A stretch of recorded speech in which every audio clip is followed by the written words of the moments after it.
Hello साथीहरू, अहिले चाहिँ म यहाँनिर समुद्रतिर आएको छु। अहिले तपाईँहरू देख्न सक्नुहुन्छ यहाँको समुद्रको भ्यू चाहिँ यस्तो छ वरिपरि। यो चाहिँ ठ्याक्कैको समुद्रको नजिकको मस्जिदमा अहिले उभिरहेको छु म। तपाईँहरूले यहाँको भ्यू कस्तो छ भनेर म तपाईँहरूलाई देखाइदिन्छु साथीहरू। ल हेर्नुहोस्, यहाँको भ्यू चाहिँ यस्तो छ। उता परपट्टि चाहिँ हाइवे रोड छ, त्यसपछि अलि यता पनि हाइवे रोडै छ। तपाईँहरू देख्न सक्नुहुन्छ साथीहरू,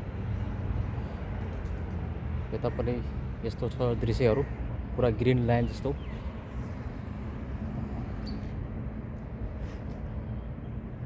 यतातिर चाहिँ यसरी भ्यूजहरू छ, भ्यूहरू। ल हेर्नुहोस्, तपाईँहरू देख्न सक्नुहुन्छ साथीहरू, यतातिरको भ्यू चाहिँ यस्तो छ।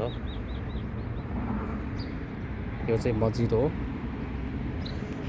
अलि पर पनि यस्तै राम्रो दृश्यहरू छ, म तपाईँहरूलाई त्यता पनि देखाउने छु।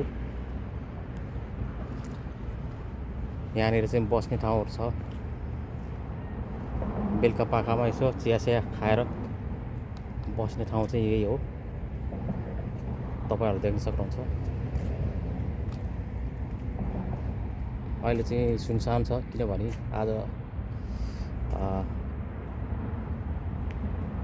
अहिलेको समय भनेको छुट्टी छ नि त, दिउँसोको समय हो। म आएको चाहिँ यहाँनिर बेलुकाको पाखामा चाहिँ, बेलुकाको टाइममा चाहिँ यहाँनिर निकै नै मान्छेहरू टन्नै हुन्छ, टन्नै मान्छेहरू हुन्छ। हस् त साथीहरू, भिडियो यति नै अहिलेको लागि।